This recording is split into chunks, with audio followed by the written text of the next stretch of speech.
Today I'm going to show you how to download and install Supermarket Simulator for PC. So first you have to open your Steam account, open the app on your PC, and then search for Supermarket Simulator. And now you're going to scroll down to this option that says Buy, and then you're going to click on Buy it for me.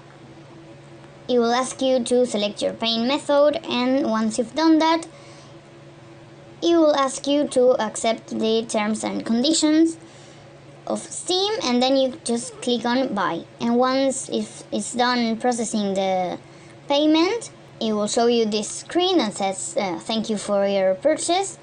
And now you just have to go to your library and search for Supermarket Simulator and then click on install. It will ask you if you want to create a desktop access. You select the option that suits best for you and you click on install, and now you just have to wait until it's done installing and you can start playing. Enjoy!